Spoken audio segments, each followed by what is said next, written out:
ملګری سوال کړل دا سوال ډېر اهم او ضروری سوال دی ځکه چې دا د یو شری مسله ده چې اکثر او بیشتر بعض خلکو ته دا مسله راپېښېږي بیا خاص کر کې هغه کسان چې یا په تبلیغي جماعت کې لاړ شي یا اسی چرته جماعت ته لاړ شي او په جماعت کې ودشي نو دا مسله ته راپېښه شي سوال دا کړل چې یو کس په جماعت کې ودشي هغه ته په خوب کې احتلام وشي نو آیا د دې احتلام نه پس دا کس وسکی یعنی دی په جماعت کې تیمم کوي نو داغه بس طریقې د لپاره تیمم کول ضروری دي یا نه دي یا به د غسل کوي نو څه طریقه ده ګوره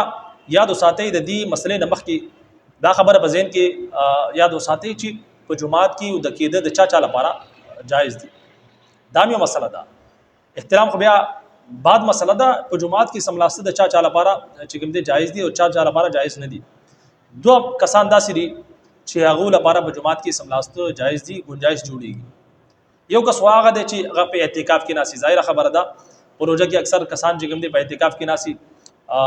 په جماعت کې نو ظاهر خبره ده او سملی په جماعت کې دغه شانتي بعض کسان داسې چې هغه مسافری یعنی په سفر باندې چرته زین او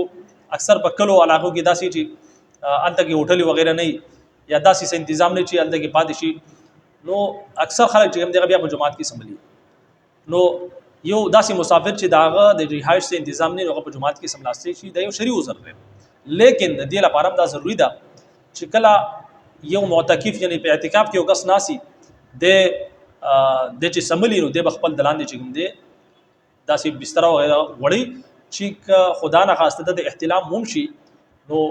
کته چې کوم درې د جمعه چې کوم زمکه ده هغه چې کوم دی ناپاک نشي نو داغه لپاره ضروری ده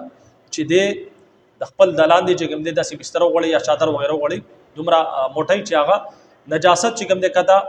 چټای ته یا اسمه کې دونه رسی دا که معتکفي یا دغه شاندي مسافری د دین علاوه بل کسته چې کوم دي دا اجازت نشته چې د لاړ شي په جماعت کې سملی او بیا خوب وکي او بیا ظاهره خبره د احترام نو دا دوه کسان داسې دي دغه شاندي تبلیغي جماعت والا ظاهره خبره دا غوزي دوم مسافرو کې د دوه شمار کېږي نو داغه گنجائش جوړيږي چې دوه په جماعت کې شپو کی د دین علاوه چې کوم دي ډېر کسان داسې چې په جماعت کې اصلال شي کینې ګوره په جماعت کې اصل ناستا یا په جماعت کې چې کوم دي دنیوي خبرې کول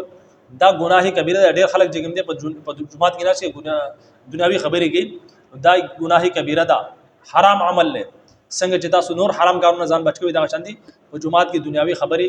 یا دغه شاندي اصلي سملاسته بغیر د شرعي عذر نه دا ناجایز عمل له د دې نه ګوره ځان وساتئ اوس مثال په دا شاندي یو کس ته شرعي موضوع راغ په جماعت کې ملاسته دته دا داسې مسله را پیښ شي نو دې بس کې د چې کوم دې د لپاره بهتر دادا چې د څنګه پته ولګي چې احترام وشو نو د را پاسي د با لومبه تیمم وکي د لپاره افضل دغه دا چې د تیمم وکي او داغه نه بعد فورا وزي لاړ شي ځان د غسل تنظیم وکي لیکن کې یو کس مثال تور باندې تیمم ونه کو نو د لپاره چې کوم د گنجائش جوړيږي چې د فل فور وزي ډایرکټ لاړ شي بهتره دار چې د تیمم وکي لیکن که تیمم ونه کو نوم دې زر در زر چې کوم دي د جمعه چې کوم دي په منډه باندې ځانو باسي لاړ شي او د غسل انتظام اوس مثال تور باندې یو کس داسې چې هغه د شرعي موضوع چې جمعه ته بار نشیتله سم مسله د سم مسلم کې دي شي بار واور وريږي دومره واور پر درشي بار ته وته نشي نو لا نور د شرعي عذر چې بالکل لارې بندې دي لا نور صداسي لکه شرعي عذر ته خیر